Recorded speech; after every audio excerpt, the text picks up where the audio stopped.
Tell us why you are DJ Vlad. So tell us why you fucking with Vlad. And, I ain't say I did not say I'm messing with Vlad. So, Dr. Bolton, explain the story. What happened? You have to explain the story again, so everybody knows what we're talking about. It was a lady that worked at Princeton. It's a professor. I was talking about whatever this rap Drake beef is. Versus Kendrick.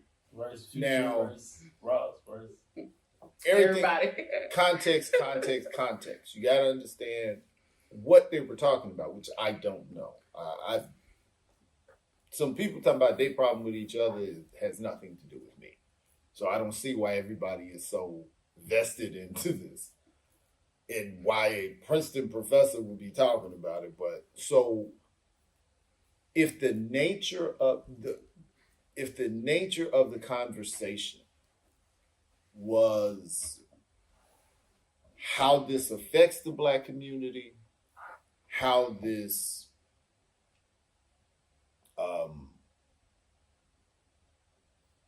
Black community is kind of pitted against each other for these gains about a record company and everybody else who's making money, the radio stations are making money, all these people that are controlled by white media is making the money all around it, just like they did with Biggie and Tupac. Biggie and Tupac come up dead, and they come up all these people got rich off of it, keeping that whole East and West thing going. Magazines, newspapers, music publishing, people doing interviews, people doing podcasts, all of this stuff from outside of the Black community making money off of these things. Now, that could have been what they were talking about, which is why her response would have been what it was to DJ Vlad. DJ Vlad said something musically. There was no social commentary in what he said. He said, basically, the song was mixed poor. And her response was, because he's white, he should not interject in the conversation, let the Black folks talk about it. Again, like what tends to happen in our society, when whiteness is challenged, they get triggered and use the power of whiteness or the privilege of whiteness, even if it's just perceived privilege that they swear doesn't exist, to get their get back. So instead of coming back at her and having an individual argument with his dislike over what she said to him, he brought her employer in. Reminiscent of somebody, I think some actor or rapper that was fighting some white people in a mall. So I got the quote. He said, wait, so, well, let me read what she said. She said, you are white. This is a Black folk affair. So yes, and that's what I'm saying. What was the context of what they were talking about before? Everybody's starting the conversation from her saying, you are white. So what did he say initially before everybody commented on it? He said the music wasn't mixed right. He said the music wasn't mixed right. And then that was her response to that, right? So what I'm saying is everybody is talking from the point that she said, because the two makes no sense. If he says something about music, anybody can mix music. So there must have been a conversation that was going on that he interjected in as to why whiteness would be an issue. Because other than that, it doesn't make sense. This ain't just some nut talking. This is a Princeton professor. So if we're talking about something and you come completely out of context, then I can see why your response would be, you're not even getting what we're talking about. Now, she stated it poorly, but the reason why you're not getting what we're talking about is because you're white. That was the logic that was going on in my head. But if we only take the conversation from the point of his interjection, the rest of it doesn't make sense. So why would mixing a song? Obviously, we had to be talking about something because she said you interjected. So, what would be where did she say that? So you Twitter, said that on Twitter. So the first comment was about mixing poorly. Mm-hmm. Second comment is her saying this is black folk business, stay out. Mm-hmm. And then his response was what? His response was, wait, so a professor at Princeton is telling me that a white person shouldn't be allowed to voice their opinion about hip hop. Is that how you interact with your students? Now, this is my problem.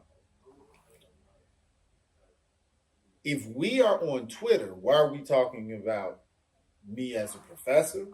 Why are we talking about students? Why are we talking about Princeton?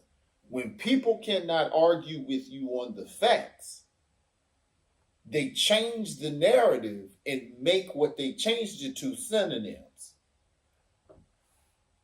For basically, I can't make you want me in this conversation. So I'm going to now make this a classroom situation and equate the two like a social media conversation.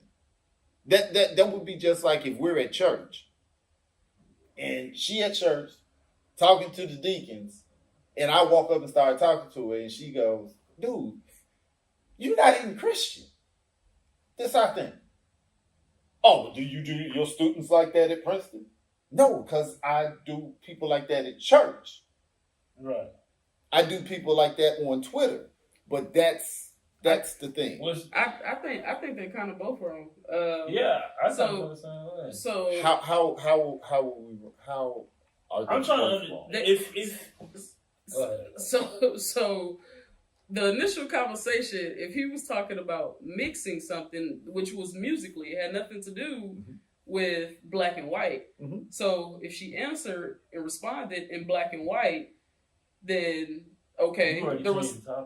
The response to that was, technically, yeah, she technically changed the topic at that point. If he was talking about, hey, it was just mixed poorly, whatever the case may be, and this is not me trying to take up for him at all, but that second part, he wrong, definitely wrong for bringing in her employer, because that could have definitely been a between them thing, but the conversation was technically changed by her. Okay, my issue was, number one, we don't know that because we don't know what was said before. If there is a conversation going on Twitter and we are talking about the dynamics of the black community and you interject something that has nothing to do with what we're talking about, now what you're saying is apropos. Now, if I feel white people should not get in the middle of a black conversation, I have the right to feel that way, just like white people have the historic right to exclude us. Everybody quick to yell First Amendment and all of that stuff when it's not us. But even then, it's not a right or wrong, it's a difference of opinion. She said, I don't think white folks should be interjecting in this conversation. His answer can be whatever he feels his answer is. Why does my privilege automatically make me bring in the authority? This privilege that doesn't exist. Why is it that if it's an implied reality that I can change your reality if you bug me? You said something I didn't like, and as opposed to me saying something that you don't like, I'm going to touch the machine in which we function and how you feed your kids and take care of your husband and your elderly parents. Could she be wrong and he be wronger? Like, I feel like as a DJ, this is a popular song. It's going around everywhere. I could say, hey, yo, it's not a good mix. Right. You coming at me with, like, this is a black issue. Like, I'm going to listen to a song as entertainment. If I watch the movie. Very true, but we got to know what the conversation was up to that point. Do we know? Because that's why I was asking for clarification, as far as But okay, how did this start? but what I'm saying, either way, you cannot like what I said and I not be wrong. Her opinion is white folks shouldn't be talking about this. That's fine. That doesn't. There is no right or wrong to an opinion. That's how she feels about it. Attacking her job. Now we're getting political even broader because I'm going to go after your job. What makes me have that authority? When did it stop being because I'm a professor at a university? I cannot say anything anybody doesn't like without my job being threatened. Especially when I am a person that has a media company. So I can really make noise about this. It really is bigger than the two of them. It's the whole Karen thing. It's the calling the police on the black girl selling bottled water because you don't want her doing it, or that use of privilege, or that even expectation of privilege that I'm going to affect your sense of reality because you said something I didn't like. I'm going to put you in your place. I'm going to hurt you. Not hurt your feelings. I'm going to hurt, because my feelings got hurt. I'm going to hurt how you function. That's... So what you think about that, Joe? I find what she said strange. Just from the standpoint of the DJ, just talking about the mix. But yeah, I think he went, she went low. He went way lower. Just, you don't tag somebody's job because it has nothing to do with the situation. A conversation on Twitter. It had nothing to do with the situation. Even then, what he said about her, I can't believe it, a professor at Princeton. He didn't have to act Princeton. You could have just wrote Princeton and they probably wouldn't have seen it, or a professor. And then after everybody starts dragging him, then he comes out on Monday with this, I was just playing, I really wasn't going to, I wasn't really contact Princeton. Okay, once you added Princeton, don't they see it? Yeah. Okay, so you wasn't playing. Well, I wasn't going to file a formal complaint. You can't file a formal complaint at Princeton because it wasn't at Princeton. It had nothing to do with Princeton. I also find it, so the other tweet is deleted. Whatever the one he said about the mix is deleted. So I'm not sure. They didn't have it on Shade Room? It might be, but I was on Twitter. Mark Lamont Hill's channel had it. But I never liked the whole DJ Vlad thing. Anytime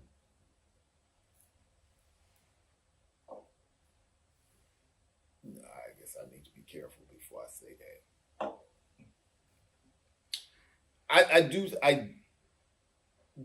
It was around him that I first heard that term culture vulture. And when he spoke as though he were an equal to Minister Louis Farrakhan, whatever you may or may not think of Louis Farrakhan, and this goes back to the conversation I had with y'all, with that fool in there, about being on code. Anytime something happens in the Jewish community, if people are Jewish by blood, if they're Jewish by religion, if they're Jewish by the identification, them folks get on code. Be it Kyrie, be it Ye, be it the minister, they jump on code. This guy says something about Louis Farrakhan. Louis Farrakhan got to be 80. And this and DJ VLAD, every time I see his show, just about, it's black folk on there. Either black comedians or black music people. Boosie there every weekend. Boosie there every weekend. And then when something happens in the black community, and well, he makes a statement about Minister Louis Farrakhan. And black folk reach out to him and say, whoa, bro, you're talking about one of our elders. And his answer is, well, if he comes on my show, we'll talk about an apology or whatever. And black folks still coming on the dude's show where he actually told black people, I don't have to show respect to your elders. And folks still going on his show. Folks still watching. I don't watch his videos. And I'm not. I didn't even know that though. I didn't even. But again, that's what I'm saying. It's our job to know that. We see these things happening in our community. That's why. Because we think, oh, that ain't got nothing to do with us. I'm just watching the video. I just want to see what Boosie talk about, or whatever. We have to become, especially as we move into eldership. We have to be aware. Everybody know about the Drake and this and the that and the stuff that don't mean nothing about nothing. But those are the things that we need to. That's why our algorithms are set at nothing. And they were saying the reason why they were talking about, is it Twitter or TikTok or whatever one, they said that the algorithm in China is one thing and the algorithm in America is another. In China, it's about upliftment, blah, blah, blah, positive, constructive thinking, all of that. United States is cat videos and nothingness. We have to set our personal algorithms to be much higher in our community because we act shocked when an atrocity is done to us, but we given passes for folks to say nigger, white. Oh, he grew up with us. Fat Joe. I don't understand how Fat Joe thinks in any shape, form, or fashion. Whatever neighborhood you come from, because the closer you are to black folks, if you know you ain't black, you ain't supposed to be staying. So what do you think about most people in the Hispanic community saying it? Like, okay. Most people, and I would not say most people in the Hispanic community say it. I would not say that. Now, I do think people who are really into hip hop say it when black folk ain't around. No, they say it to your face. So my experience when I first, I'm from Louisiana, it wasn't a huge population of Hispanics. So I never even got a chance to mingle. I don't even think I've met a Hispanic until I moved to Houston. And that was my first encounter with hearing somebody outside of the black community utilize the word. Did you regulate it? Yes. Did it stop? After I slapped her. But you know what I'm saying? It's like I had to go there after I gave you several more. Like, hey, don't do that. And I'm in middle school. I'm like, yo, don't do that. Then it's just a word. I'm going to say it anyway. Okay. Well, and that's where that situation went. But guess what? Everybody who saw her get slapped was like, I ain't gonna say that to Rihanna. But that don't mean you gonna not say it, because I don't care if you don't say it. Just don't say it to me. Don't say it in front of me, because I can't stop you from saying it. But the point is, it's a matter of respect. Now, if you're in your car with the windows up and playing Boys in the hood, have at it. Ain't that's permission. Fuck no. No. Don't What I'm have saying, that. You can't say permission because I can't stop you. Right. from doing it. Yes. The issue is I would be ignorant in that sense, but like, let's not give but permission. that's my point. What I'm saying, not have at it. I'm saying I don't care. But when you begin to use a historically offensive term toward a group and they told you I don't like that, in my mind, that's no different than sexual harassment. Because we got to do that at work every time. If somebody is harassing you, you got to first do what? Express to them that you don't like it. Then you got to tell the supervisor, and then. You said, hey, that bothers me. So I don't care. So It's gonna be some physicality if I hear it again. Don't care. Oh, that's what you meant. My bad. So what you think about people like 6ix9ine, Fat Joe? Didn't you say you was just watching a video about Eminem saying it? No, Eminem said. Joe said he watched the video. I didn't see the video. Eminem has, unless Eminem has within the last 15 to 20 years started saying it. Well, 20 years no, Shit, even not about 20 years. Justin Bieber. Either way, the majority of the You don't majority. think Eminem has ever said the N-word? He specifically said he don't. Number one, he says I have black friends. Seinfeld doesn't. Seinfeld was on a show where the guy. Kramer was. What? Huh? Kramer was with the hard R. True that, and you saw what happened in his career immediately after that. And Seinfeld did not come out and say, "Hey, that's my dude," blah blah blah. It was a white comedian on the show with Chris Rock. And one thing about this particular white comedian was that he loves to use the word nigga. And he's saying it's Seinfeld, the guy who created The Office, the British guy, him, that comedian, this white guy who keeps saying nigger over and over again, and Chris Rock. And Chris Rock is laughing at the dude using it. The British guy is going, ain't you not supposed to say that? And Seinfeld is looking at the dude like, I ought to smack you. And he's low-key looking at Chris Rock like, I ought to smack you too. And all while they were laughing about it was like, yeah, I know. And Chris Rock is going, yeah, I know you use it. Yeah, I use it. And he was like, oh, so you don't use that?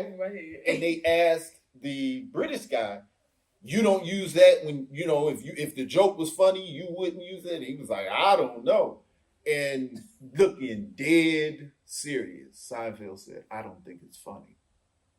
I don't see where the joke would be coming from me. Me using that word would be funny. And you can see, and it was like, these comedians, so they all laughing. This dude is stone-faced at this point. And he's like, it's disrespectful for you to say it in front of him. So, no, even if I am a mixed race African, if I don't socially identify as a black person, I really have to navigate my art because I'm responsible for it. If they're like Slash from Guns N' Roses, a lot of people don't know his mama's black. She's like Joel's complexion. Now, he's like one of the best guitarists in the world. Guns N' Roses is a huge rock group. And white guys, leather pants, long hair, you would never know that this is a brother. If I know by appearance, I fall on one place of history with this particular word, I have any degree of sensitivity to those who will be offended, I have to make it clear my navigation of that word. Now, if I identify as being part of the black. Because I'm sitting there, I couldn't, to this day, I don't like Fat Joe just because of that.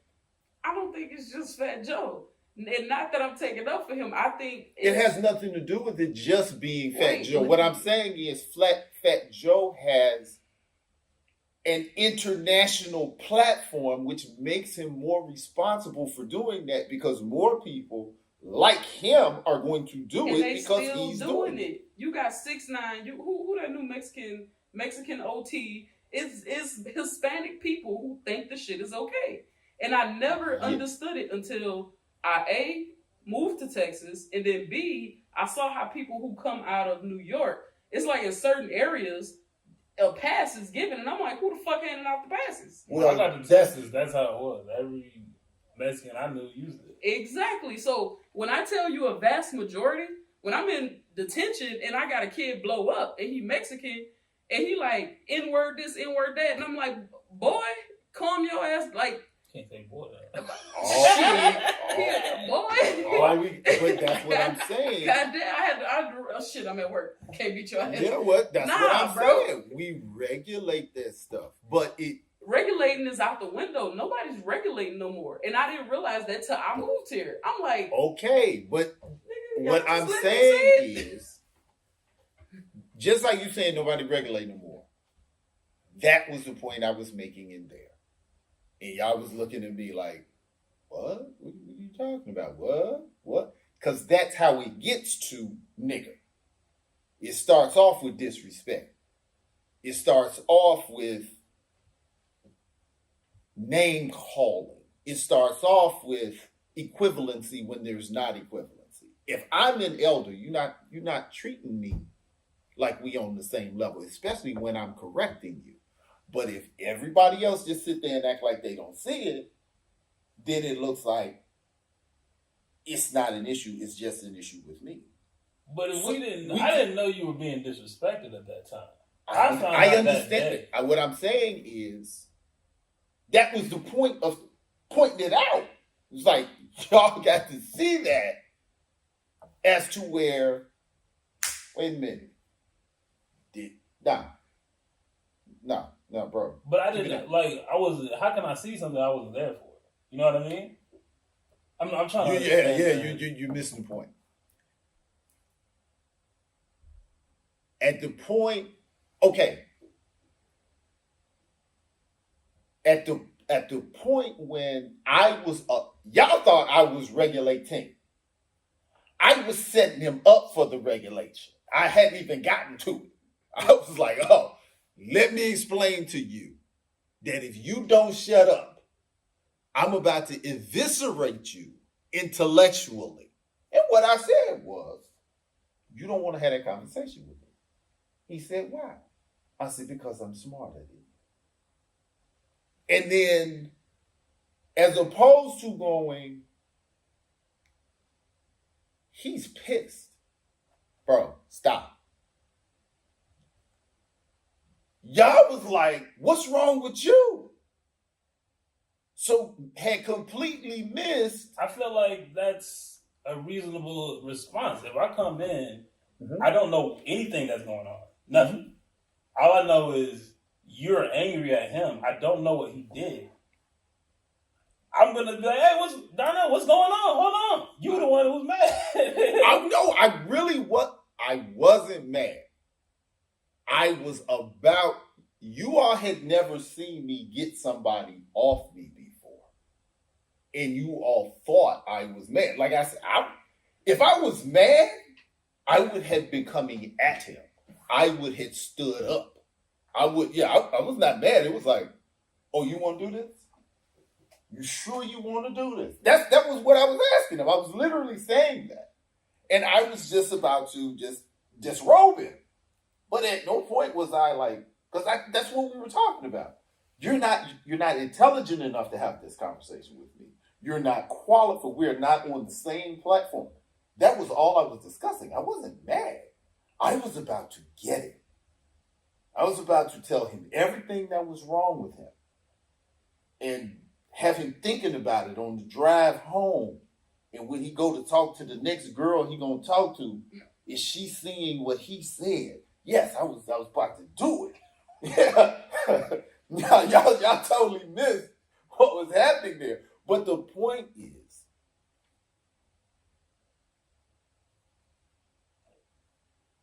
like, you all didn't notice, and I was trying to point out to y'all. He called me Darnell. He called Margaret Miss Margaret. That Margaret tells everybody, my name is Margaret. He was taught, these folks, you respect. Because if he had gotten in any way, Margaret felt offended enough to be defensive, he would have shut up. Everybody in this room knows. At the point I got there, he didn't do it. Because it's not important. And what I'm trying to tell y'all, if he don't take me serious, he don't take y'all serious. That's why we got to be on point. And if nobody explains it to you, you're not going to see it. Now, y'all going to think Darnell. But what if he calls Rita, Miss Rita? I'm lost. Who is Rita? The black lady comes in here all the time? So I feel like it made, how do you know it was a black thing and not a male thing or a coworker thing or something like that? I could understand it's disrespect regardless, but I'm just saying. I'm saying historically, when people come to this country, James Baldwin said, you can tell your value in this country by your proximity to the Negro. So when people come here, they want to separate themselves from us. Oh God. There are several historic situations where the person was yelling, I'm not black. That in a violent situation, they clearly was letting folks know, I want to distance myself from this particular group because that's the worst group. The lady is a scholar. Her name is Robin DiAngelo. Her family was so poor, they lived in a car. They used to eat food like when people left it, they would eat it. She was so hungry, she was like going to get some scraps from something somebody left on the tray at McDonald's or something. And her mother was like, don't touch that. A nigga might have ate off of it. What? So even at that level, you live in the car, you can't take care of your food. So the black person who would have left it at least got, not only are they doing well enough to take care of themselves, they can buy food at least some. Yeah, I don't need it. And her mindset is at least we may be dirt poor, we may poor to the point of being hungry, but we're still not black. Okay? Now, I know I have all of that history. And I know when people come here, African people are told not to mess with us. Ask Sam. Ask, what's the guy I call him? Killmonger. Yeah, Killmonger. It's in Baku. That's who he's like. Ask your parents how were they told, about black. A lot of African people have been told to differentiate themselves as being nationalists as opposed to black folk. Mm-hmm. So that is a historic thing. And now, I also know he's not aware of it because it wasn't told to him. He was born here. But that was sure enough told to his parents. That was sure enough told to the people that his parents helped come over here. That was sure told to the rest of the people in their community. Because that's how they function to make sure they do well. They have to distance themselves from the people. That's the problem. Or I'm going to get treated like the problem. It makes sense. It's logical. Mm-hmm. But we have to re-identify ourselves in our community. And 30, 35 and 40. 30, 35, you are going toward eldership. 40, you are an elder. So with certain things, you got to know what to look for. Now, how do you know? Either you have gotten that information on time or an elder has told you. Watch for it. Now, what's going to happen is over the next 5 years, y'all going to start going. You may be at the camp. Hell no, I'm not. No. I'm just saying. I'm saying not. wherever you are, it's going to hit your ear different. Because now you got in context to go, is that what he was talking about? Okay. Hey. Don't do that. You getting a look. Even if we playing around and you got a 60-year-old coworker that y'all have fun with, but this person that's not from my community having just you know what, you getting a little too familiar. You know, we don't tell them kind of jokes when Miss Ryan sitting here or Betty. She may be Betty because we cool at work. Stay, call me Betty. We cool like that. But if this person start telling jokes under clothes, hey, you know, we ain't gonna do that. That's my elder. You know, now you and I can do that off to the side, but don't do that with my elder. So if we catch those things, it don't get to a Vlad talking about what a minister need to come to me, and if he come to me, then we might talk about an apology. And you done built your whole career on black folk, and you gonna tell me this guy, for all of his faults, because nobody is perfect, and from what I understand about Farrakhan, he is far from it. What is that saying if the minister don't get no respect? What does that say about all these other people that haven't? One thing about that the minister is a historic figure. He is going, as long as they talk about activists, his name is going to come up. So, I mean, we discussed previously about how each household operates a little bit different. So, you know, what is often taught in black households, like when we was talking about utilizing the word Mr. and Miss when we speak to elders and stuff like that. And, you know, some other cultures, they may walk in and be like, Darnell. Mm-hmm. Hell no. Like, you know, in our culture is Dr. Bolton or Mr. Bolton or some shit like that. Mm-hmm. Why you think that's not taught in the white household? Because that may not be taught. And I know we had a conversation with a white young lady who actually told us that that's not taught. It's not just a cultural thing. It's a generational thing.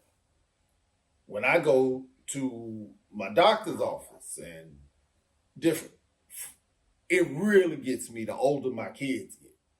Because if I know my kids are older than you, and you call me Darnell, I think it's a generational thing. That's what I'm saying. It's not. It wasn't pressed on me like to call everybody Mr. and Mrs. unless it was, you know, Mr. You know, Ossom, and then I know for sure, like, oh, that's my teacher, Mr. Ossom. But like, if my mom introduced me to some lady and her name was Sarah, I wouldn't automatically start calling her Miss Sarah. I just call her Sarah. Really? Yeah. For real? I guess so. Well, our parents is probably the same age, but you know, my parents are older than you, D. I'm gonna call you whatever I was introduced to you as. So if you say this is Miss Sarah, I'm gonna call her Miss Sarah. But if you say this is Sarah, I'm like, hey Sarah. Even if she like 50, 60? That's what nobody told me not to do it. What you mean? That's your name. What you saying? Hell no. Ain't nobody tell you not to say that, then what am I supposed to call you? Man, look, my mom to this day will slap me in my mouth if I be like, Mom, you lying. And she will reach across the table, whoosh, like slap me. You gotta tell her, you telling the story. Like kids couldn't operate in certain, like, just growing up you in a couldn't say mom? No. Like you couldn't tell you an adult say you lied. You lying. Right. You have to say you telling the story or some shit like that. Like what's the point of that? Dude, that was just the rule. I don't get It's that. a form of Again, respect. that's all of that is to teach us that there are parameters in society. That's what all that is. I cannot call people my parents' age. I can't treat them like a colleague. Even if you tell me, man, call me Joe. Mr. Joe. Now, if you just go, dude, call me Joe, not Mr. Joe. All right, I don't want disrespect, but I want to make sure. Because some people think surnames keeps the distance between us.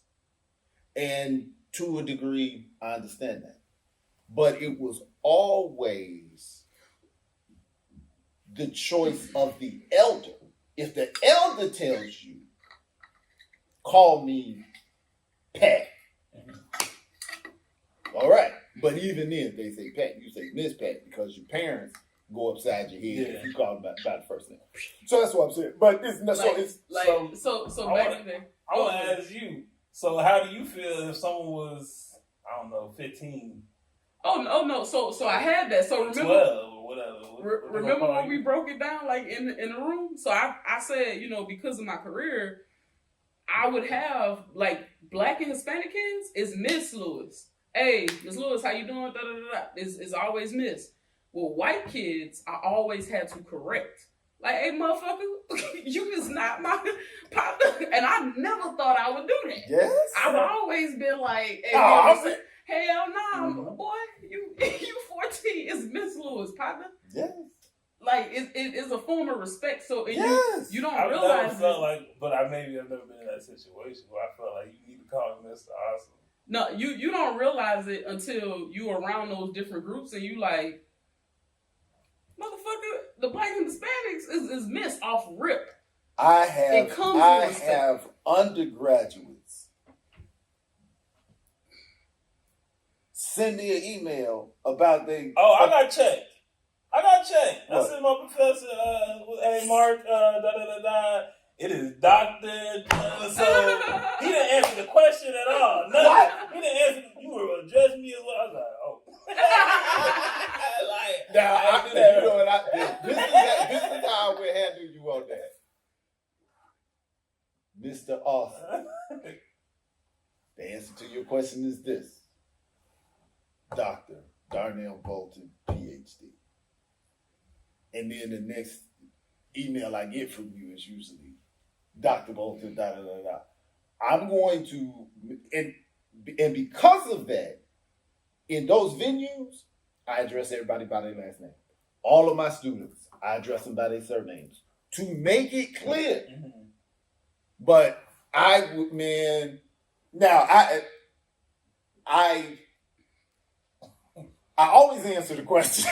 He did not answer the question. I've never gone back and told somebody, you go to address me as thus and so forth. But I have had to tell. I had some people send me emails starting with, hey, da da da da da. Hey! I just said, look, you in college.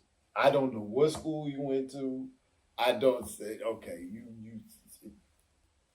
Dr. So-and-so, Mr. So-and-so, this is what I need. This is who it was from. Hey? No. But that's what I'm saying. When we get complete, that's why that Will Smith thing. Like, y'all was like, Darnell, you doing way too much. Like, I don't play. To this day, ain't play. I will not watch a Will Smith. You ain't going to Bad Boys 4, man? No, and I want to see it. I'm gonna tell you how good it is. I'm telling you, the Venus and Serena movie, is on Netflix. You can bootleg it. You ain't got to support him. No, and that's what I'm saying. I can't. We know the way. You don't even get my time. You don't get my time. It's that serious. And because you said, why is dude always behind the counter? he really should not be. He don't work here no more. His girl over there. But Joe the boss. I'm gonna let Joe deal with that. He was one of our best employees. Yeah, he was. Yeah, he was. Go ahead, man. Go ahead, scan some stuff. But no, that's just. So I got a question. Why do you cancel Will Smith but not cancel Chris Rock? For getting slapped? For making fun of a black woman in front of everybody. Stop. If I go to a comedy show and sit in the front row. That was the Oscars. That ain't No. But no, in the Oscars that's part of the Oscars. The same British guy. Oh my God! I mean, he go in. He did it for like 4 years straight. No one said nothing. He said a G.I. Jane joke.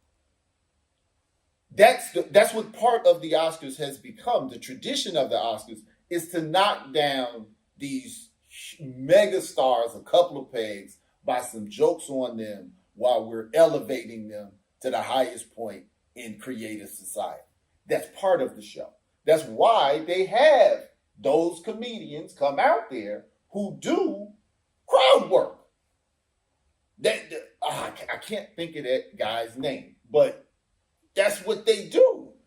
And it wasn't like he talked under her clothes. It wasn't like you made fun of her disease, though. I feel like this has got to be some kind of you a comedian. You're one of the best comedians ever. Yeah. You can't think of nothing funnier than that. You can't think of. I don't know. I just felt like that's an excuse to. We always do that as an excuse to, If number one, the girl is gorgeous. That's number one. But that don't mean her disease is not insecurity. It may be an insecurity. But I break protocol to that point? No. I would not do that if Tamika was with me. If somebody said something about the reason why Tamika wear her hair short is because her diabetes messes her hair up. Cut it off. Let's go. We're going to roll like that. If we go to a comedy show and I pay for the good seats and dude joke my wife down, we either going to do one of two things. Accept it as, dang, we sat here, or gonna get up and go. But I'm not gonna go up on the stage and smack the dude. Dude, I know how you rock up behind Miss Mika. Yes. You probably swing on it. Exactly. So if Miss Mika is sitting there and she may be insecure in regards to nobody haven't seen the background where Miss Mika may have cried to you about her hair or whatever the case. Not saying that any of this is true. It's just using it as I'm saying my wife has what his wife has. So Joe, get up there. I'm gonna say you, Joe. Okay. I would do that. Joe, get up there. Okay, I get in it. Joe, get up there. Crack a Joe. Ain't no way I believe you gonna walk out without being all right, Joe. Meet me out back. Exactly. Meet me out back. I would be looking behind my back. Like, nah. You're not gonna have a civil conversation. Okay. Now, think about it. You at a comedy show. Comedians always mess with people in the front row. You had a choice where you sat. You didn't have a choice. They assigned you that seat. They assigned you they the seat invited because you there. of what? Because I'm gonna win. Yes, I'm one of the main stars. No, Will gonna win. I'm just here. I got plus one. Yeah, why am I getting shots thrown at me? My insecurity. All right, yes, but I'm a big star in my own right. It wasn't. Look, it's part of my job. That's not. That's why everybody. No, that's why everybody was mad at Will, because you got to think about it. Everybody loved Will Smith. I loved Will Smith. Y'all been doing this since y'all was kids. It ain't like y'all just got in the game. It ain't like somebody just said something about you. They've been doing this their whole adult life. I feel like that's even, Now you done got yeah. Like I've been holding it back for 50 years, and someone No, like, man, no. F it. I'm smacking the first moment. No. Oh, here you go. My wife done left me.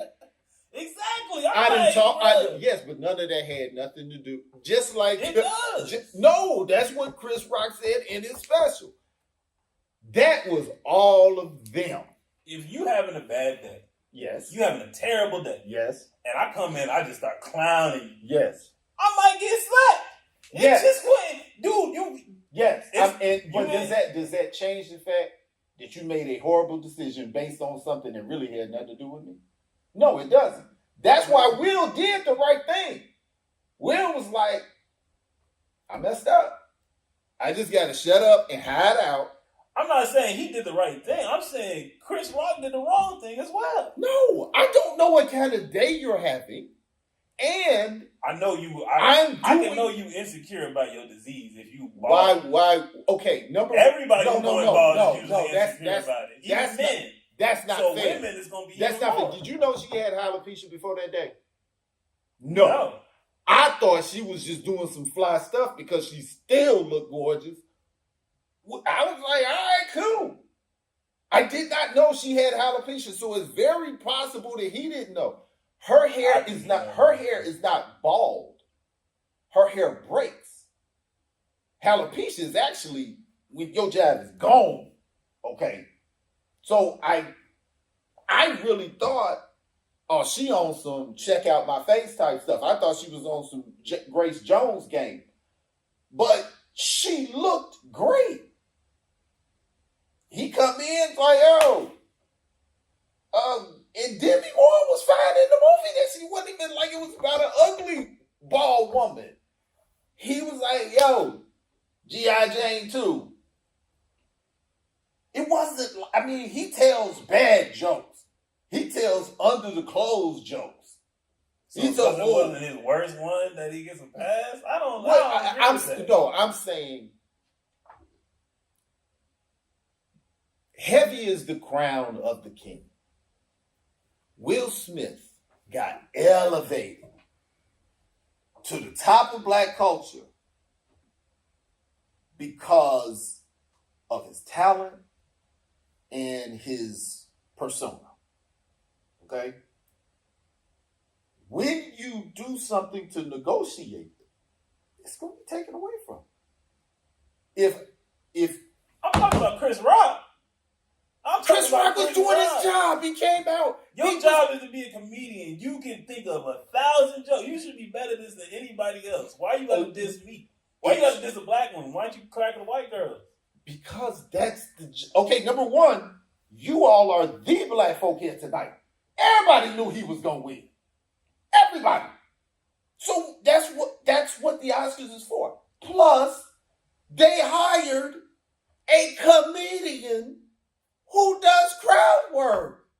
That's why they hired him. If they would have got Brian Gumble if they wanted somebody to stand up there and the thing and the face and no, they wanted somebody to come out there who was sagacious, who would laugh and you call him the N word to your face, so he'll do whatever you want to do. Okay. He's that guy. Like, well, obviously he said, "Hey, look, I ain't no fighter. I'm kind of a punk. I used to get beat up in school. Blah blah blah. All this came out. You don't, and then just like Will Smith said, so it's not just like I'm being Brother Black a lot. He said it. I messed up a night for a whole lot of people. He said it was first time it was all black folks running it. I messed up their night. The person who got their award right after that, I messed up their night. The whole rest of the night was about what I did. Not this guy got to the pinnacle of his career. And then the disrespect, the whole, see how they act when we put them in charge? I messed up a whole lot of stuff for a lot of people because I couldn't control myself. He did it because he had just got a little too much privilege. And he walked on stage because he could. He hit that guy because he was twice his size and he knew he wasn't going to do nothing back. I feel like I can say the same thing about Chris Rock. He said the same thing because I could say this is my job and you can stand back and not hit me. But if I knew you was in a space where you could hit me, I wouldn't be talking like that. Oh, well, I'm saying if I got hired to do it was not, if your daughter died and I said a joke about your daughter dying, it was extremely passive. And it was about something nobody really knew about. I can see if obviously, like she looked like Fire Marshal Bill when she got like patches of hair, okay. Girl was looking elegant and as fly as she always does. She one of the few women, generally women look worse as they get older. She actually looks good in her aging. She's one of those people that's so attractive, she can cut all her hair off and folks be like, man, if I look like that, I'd cut mine too. I'm just saying, there was no real reason that he would have known, A, this was sensitive, B, that this is going to turn into something, and then you going to come outside yourself. I'm telling jokes, and I'm supposed to be telling jokes to embarrass the elite. You're the elite. And it's not like you don't know this. You've been elite for about 30 years. You're 50. You've been hot since your 20s. Come on now. At no point do you get up and smack somebody at that. You just don't. But that set us back as a community. And those are the things that we got to regulate. We have to regulate. We have to regulate each other, and we definitely got to regulate people outside the community. And I do appreciate the fact that it was so egregious that black folk did go. Fresh Prince was cool and all that. No, but unfortunately, we don't stand on business because as soon as Bad Boys come out, I don't think we need to what to shun him out of the community for making a mistake. You may be right. Especially if he was accountable. But I don't know. No. Now, see, this is my problem. if he apologized for his actions, that's taking accountability. He apologized when white people got mad. At the point he hit that man, he knew he shouldn't have hit him. And as Chris Rock said, he knew who he could hit and who he couldn't hit. If I get up and hit dude, that is totally different than me hitting Joe. I am as old and as broke up as I am. 9.5 times out of 10, I'm going to turn that dude inside out. He just not made up. He just not made up for that kind of business. A half a time, I might win one with him. So I fight dirty. I bite and scratch. So he should have, if he would have apologized when he went to the, you know what, hey, Chris, I was trying to be funny or whatever, play it off. No, you let it ride and you went up there. Dude, I smacked a black man on international TV and went back to my chair. First I smacked him and turned my back on him. Do you know how many levels of ignorance he displayed? I smacked you and was so confident that I turned my back on you. I mean, you ain't gonna rush me. You just gonna take this smack and not do nothing. Walked back to my seat and sat there. And then everybody else, to not mess up their show, let me stay. Then, when I did apologize, I didn't apologize to him. I apologized to everybody but him. And then when I saw, apologizing to white folks ain't enough, then I apologized to him. And then I had the nerve to get mad when he don't want to talk to me. Then I got the nerve to get mad when he get his get back. That dude waited months to get his get back. Didn't go on Oprah. He didn't go on the Good Morning America show. He kept it all to himself. It made you wait till the end of the special. Dude, you hit one of the best comedians of our time. You didn't think that was coming back at you. Now you mad? I'm just saying. You're right. Should he lose his career because he did that? Probably not. You don't lose it with me. Because in my mind, it's not hurting me.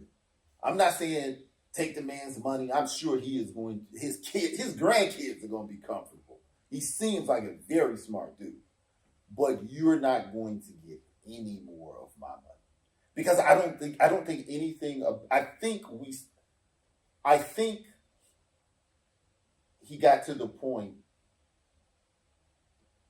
that you got to see him. Because there have been a lot of stories about him. The first Aunt Viv, how he ruined that lady's career for decades. And then he finally apologized and was like, he can't get that lady her career back. That lady lost her house, lost her marriage, lost all kinds of money. No. Now, and he said his daddy was a jacked up person. So, I agree with you. No, you shouldn't lose everything because you did something horrible. But you get what you get. You know, different people are going to have a reaction, and that some people do lose their careers because they make a bad decision. And if he lost his career because of that, you got to man up and say, I shouldn't have did that. What do you think? I don't think I care too much, to be honest. You going to see Bad Boys though? Absolutely. That's what I'm saying. I will be there. How do you feel about Chris Rock making fun of Jada? I didn't like that part. I didn't. Especially, you could tell that Jada was super insecure about her hair, but How could you tell? I don't want to keep talking about this. How could I you really tell? don't care. How could you tell? He I would slapped just him. say- He didn't do anything. No one knew I'm that she still- had alopecia. I'm still going to see the movies. I don't really care that much. I don't even think she was insecure about it. I think she just didn't like it. I don't think she liked him. And I think she liked what he said. And I think it was a conversation that had occurred between the two of them. I'm trying to get my wife to come back home. I didn't at least got her to come to this show with me. I'm trying to be like, because I don't care how long you've been married. Hey, Huh? I said, hey man, you don't know what's going on in their life. Exactly. You're gonna watch what you say to people. Okay, but at the same time, you're right. just because me and Tamika having problems and her haircut short, when we go to a comedy club, I can't jump on the stage and smack somebody because really it's this tension.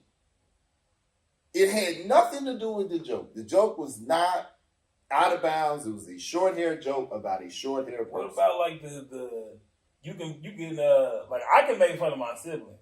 Yes. But you can't.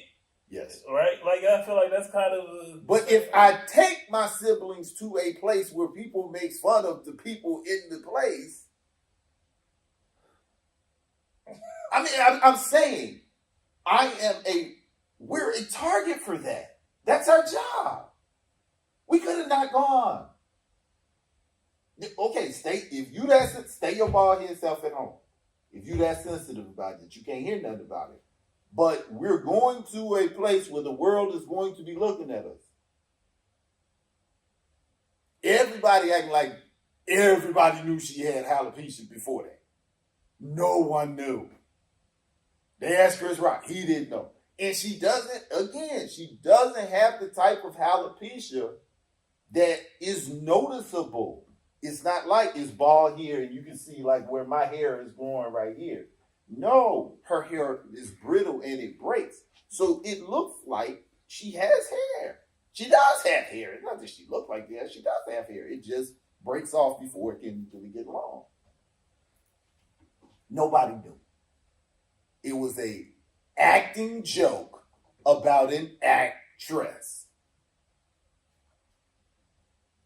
It was like, hey, I hope you die tonight. You know, it wasn't. I'm saying, there was nothing even say, okay, he was defending the black woman. technically.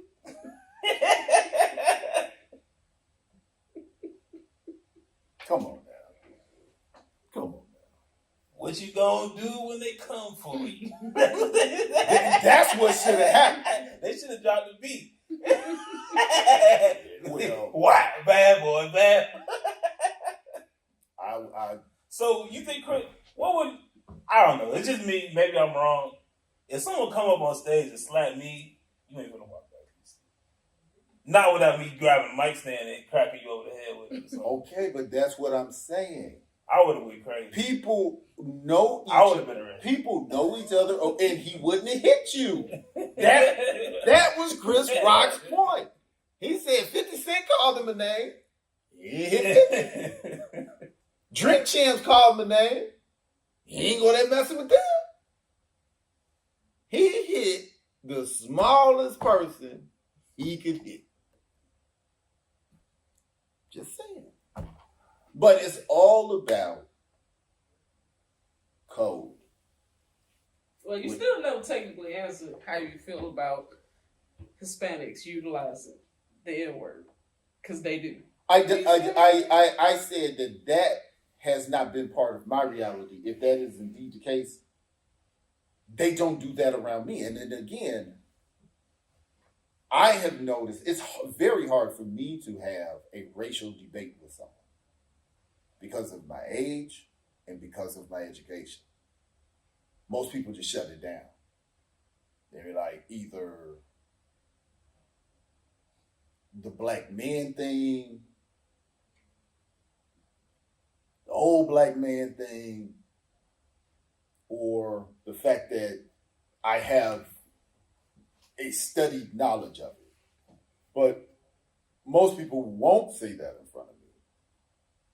And I was not aware that it is extremely prevalent. Now, I know it's an extremely prevalent term that people use amongst themselves because in many ways, black culture permeates throughout American society.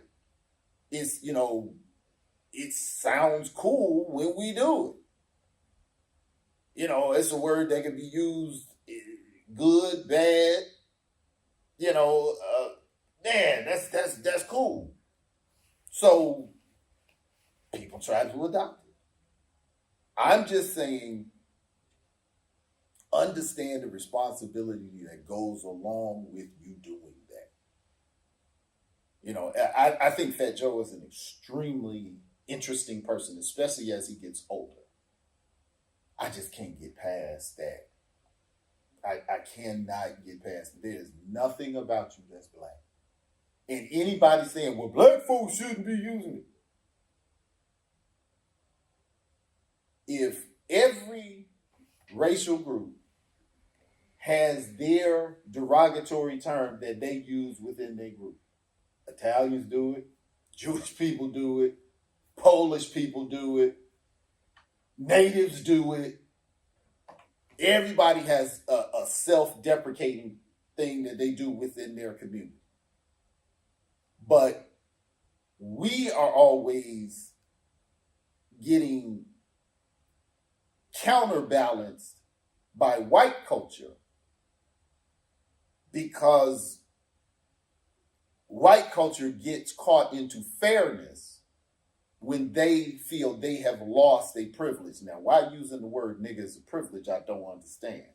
But it was only a problem with black folks saying nigga when it became socially unacceptable for white people to say it. And the funny thing is, white people did not stop saying nigger for black people. White people don't not say nigger because of black people. They don't. They stopped saying that because of white people. Black folks can't take your job. White people can. That's why they stopped doing it. They didn't stop doing it because, oh, this makes these people feel bad. They stopped doing it when folks started getting in trouble for it. When you start getting sued for it. When you start getting... That's why they do it. White people do not use nigger because of black people. Every repercussion that comes from that word comes from white people. Now, why they are choosing to regulate that for some image reason, that's completely within their culture. But when they got an issue with, because what case was that?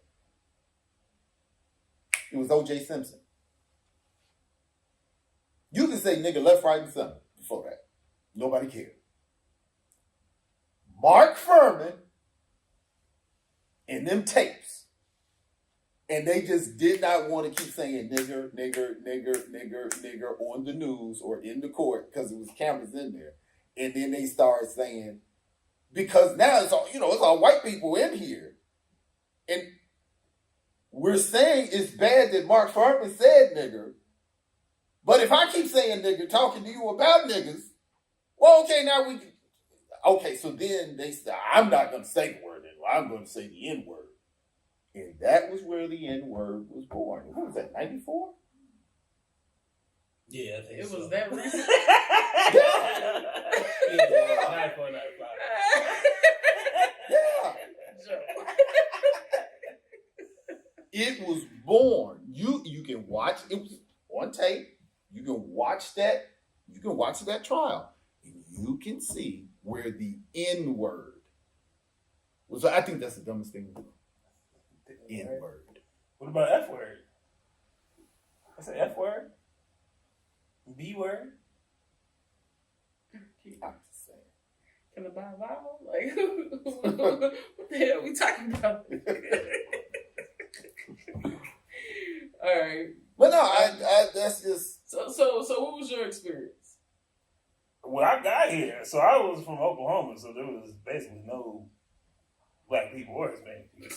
So it was snowy up there.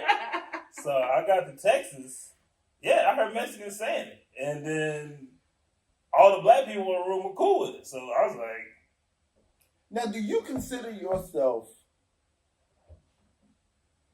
black or African? both. Okay, so you can switch up no matter depending on I was what. born in Tulsa. I can't say Right. I'm not African American. I'm everything. I don't even sound African. You know what I mean? Like I can't walk around and say I'm separate from them. Well, this was there's a Pan Africanist guy. Dr. Umar Johnson. He said if two Mexican people Mexican citizens, born, Mexican by legal, by blood. They go on vacation.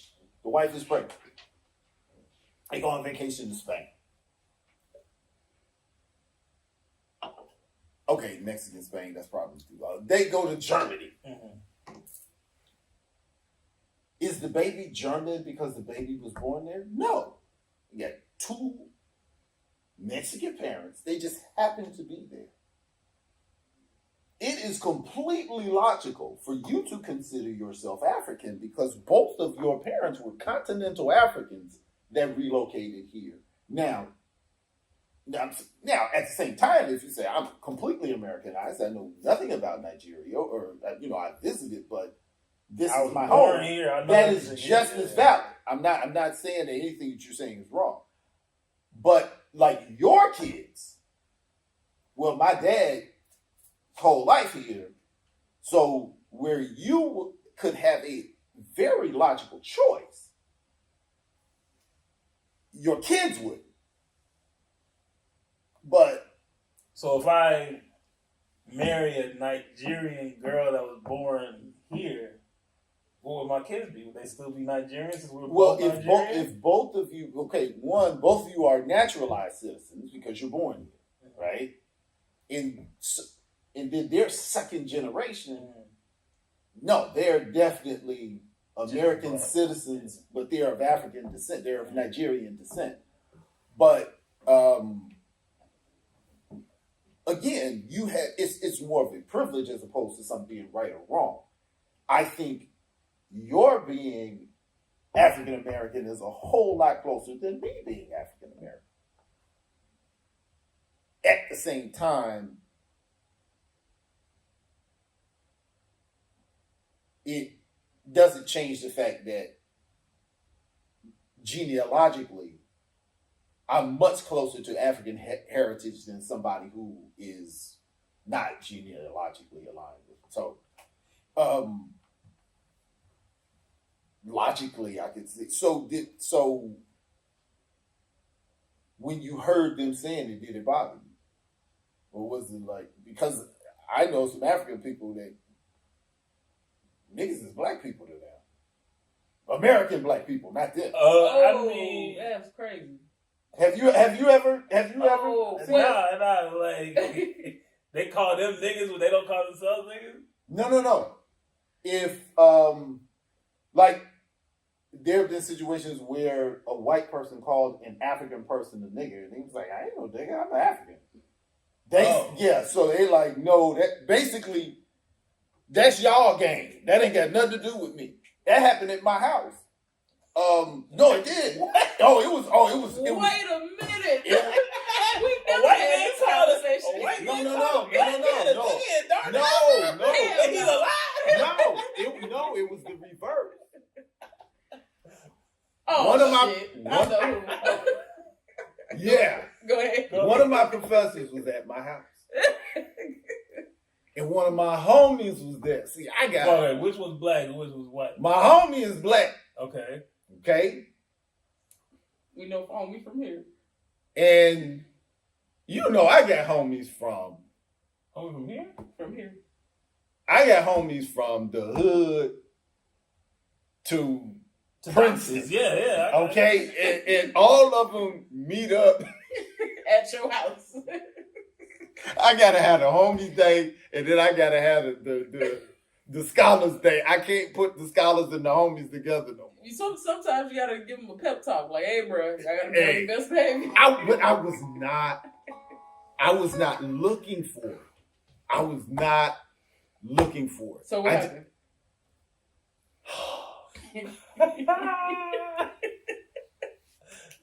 The homie is talking about when we first met.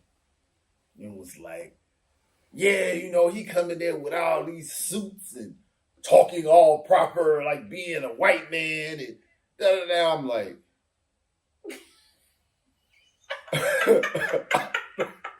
figured out for that. but now, I tried to hold it down. My mama. Oh, Lord. So I'm like, okay, stop talking, right? So I'm trying to shut it down. As I walk out of her car that night, I cuss out. I got comfortable. My bad. So I let a couple of days pass, and I text them, and I was like, "Yo, homie, that didn't go past me. I regulated on that. I didn't want you to feel uncomfortable, but I want you to know that I addressed it." He was like, "Oh yeah,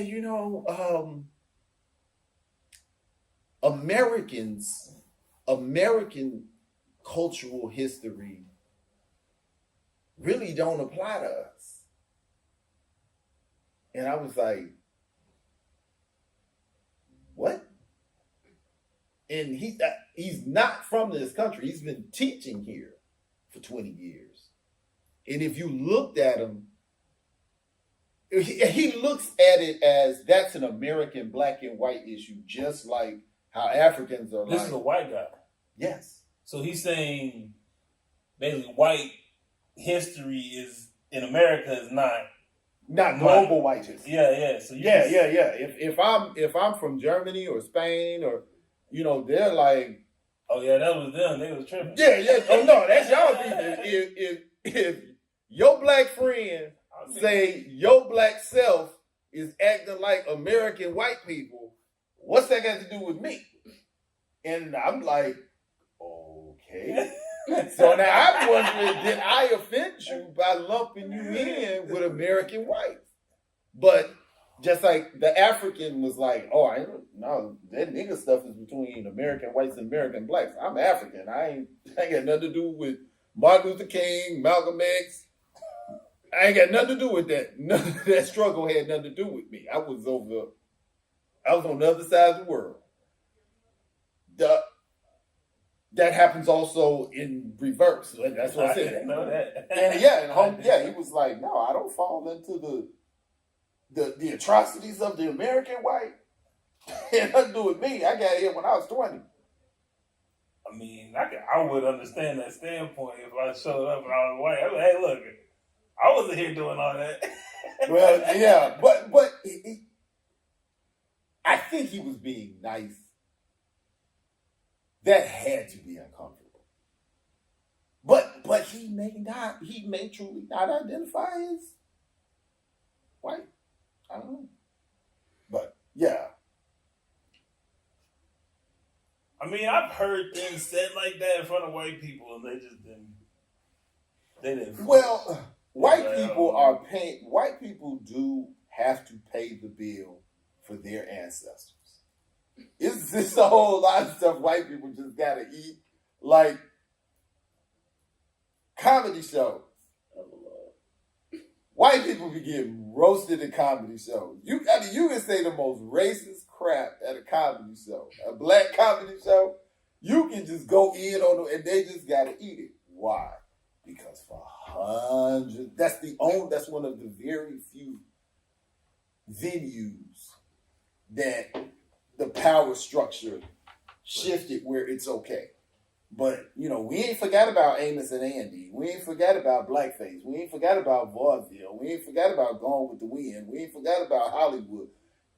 Y'all done had hundreds of years of game in that. Don't act like just because you get back in the 20th and 21st century that you just can't take it.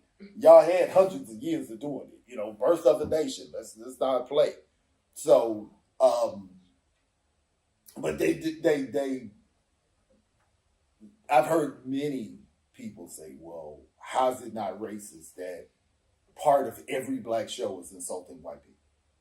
And if a white person did a show insulting black people, they would be seen as racist.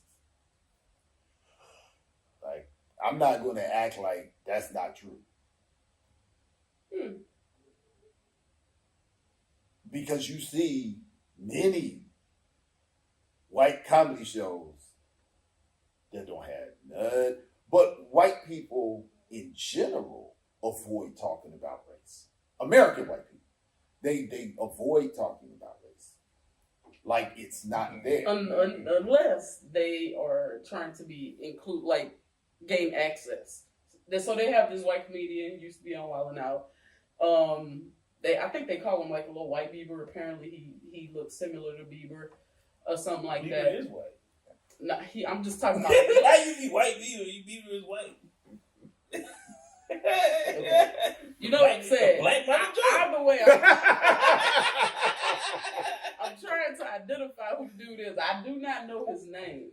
Okay. But either way, you know, you see him making a lot of black jokes. He's probably one of the only white comedians that I've seen making it, other than Gary Owens. Mm-hmm. But it's never a disrespectful type joke. It's always like, damn, I wish I was black, or some shit like that. Comedy is one of those things. As long as it's funny, you can say anything. But the worst what you saying is, it better be funny. The more funny it better be. For a white person to be able to say nigger in a joke, that better be the funniest joke in the world. That shit is instantly not funny to me. I don't care how funny you think it was. That was Seinfeld's point. Some things about comedy, the reason why comedians talk under clothes, it's not because sex is funny. It's because it's taboo. You're not supposed to say it. That's why a lot of crowd work, you know, when you call somebody out of their name, or it's just, I'm saying something that we all think, but it's inappropriate to say. So sometimes just the sheer inappropriateness of saying something makes it funny. Seen that Key and Peele skit where I don't remember the tall one. Key, the tall one. He was he meets these three white guys. They're promoting their website. And he's like, "What's the name of the website?" He's like, "I'm sold. I'm gonna buy the product." He's like, "Oh yeah, go to nickerdale.com." And he's like, "What?" They're like, "Nickerdale.com. I'm Nick. He's Kurt. That's Dale. That's nickerdale.com." And he was like, "Y'all can change that."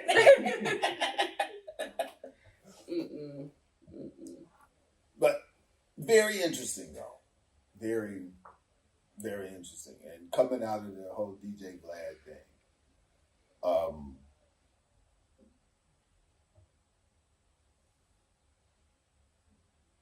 I don't like when you are aware sometimes. When Kyrie Irving tweeted the name of something, he didn't produce it, he wasn't selling it, he didn't even endorse it. He just said, here's the link to a movie. That was it. The Jewish community, their representative, required him to apologize and do all of this stuff, had a list of stuff he had to do. But they didn't go after Jeff Bezos, who is actually selling the movie.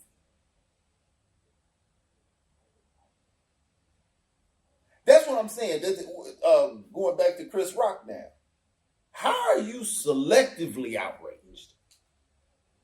Now, the person who is endorsing it to the extent of circulating it, he don't get no list from you.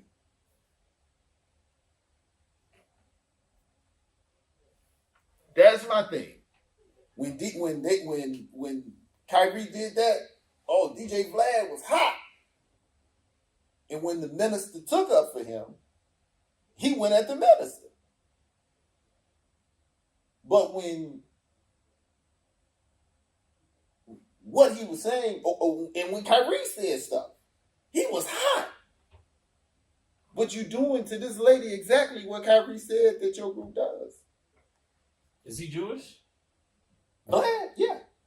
Oh, he is? Mm-hmm. Oh, I didn't know that. So that's what I'm saying. So wait, what do you think about DJ VLAD dating black women and stuff like that? Again, I feel you can do whatever you want to do. It just affects your credibility when you critique and or criticize our community. you have made when you make your most personal investment outside of our community, because I don't care about him, I care about the sisters. You know, I'm not going to say be by yourself if you can't find a good brother. If you get a Jewish guy that is going to take good care of you, fine. But understand your criticism is not where your investment is. Now, I'm investing all my money in donuts, but I'm criticizing how you make toast. Why are you talking about toast at all? You the donut man. Now, if we both have a shared interest in donuts, and if you do better, I do better, okay, well, now we can talk about it. But anybody can date whoever they want to date. It's just when we start talking about politics, can you really serve two gods? Is my question. I'm sleeping white, but I'm revolutionary outside the house. I don't understand that. I don't understand that. So really, he's inconsequential. The sisters is what I would be worried about. Don't be giving all of your value outside the community, but then you want to start talking about what we need to do to straighten ourselves up. Well, you're not helping us. Your energy is going outside the community. So, What do you think, Joe? I ain't know he dated black women. Yeah, I didn't either. Primarily. So talking to somebody who, well, I watch certain videos. So yeah, he primarily dates black women. Has not married one yet, but he dates them. I think he only maybe dated like a couple white girls prior or whatever, but he loves black women, according to him. There's a lot of white guys kind of like that, though. Mm-hmm. A whole lot of slave masters did that. That's what I'm saying. People act like you. I'm serious. I'm serious. People act like you must like black people because you have sex with them. White people had sex with black people and sold the kids. Am I saying something that's new? No, it's shit. That don't mean that you love black people because you sleep with them. They've been having sex with black people since they met them. And sold the kids. That's crazy. You sold your own kids. Am I saying something that's not common knowledge? No. Do I need to produce primary sources? So, Joe, as an African,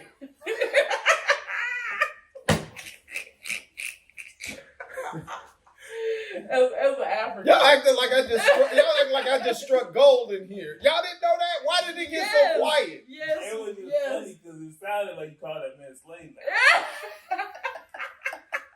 I'm saying, if you align with a particular behavior, you're making money off of them.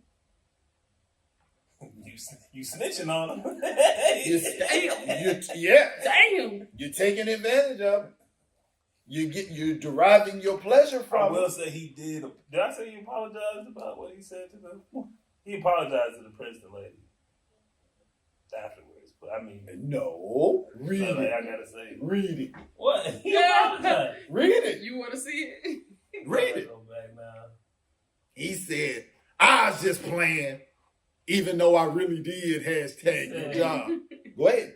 After considerable reflection, I would like to apologize to Morgan Jerkins for tagging her job in my replies during our Twitter exchange last week. Okay, what time did that happen? This was today.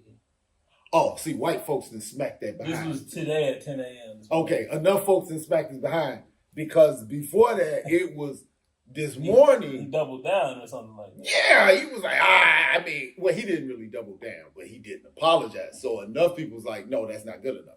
He came out and was like, Kyrie, re-apologize. Yeah, he came out and was like, I wasn't really gonna do it. I was just pumping up a good racial conversation that I could talk about in future shows.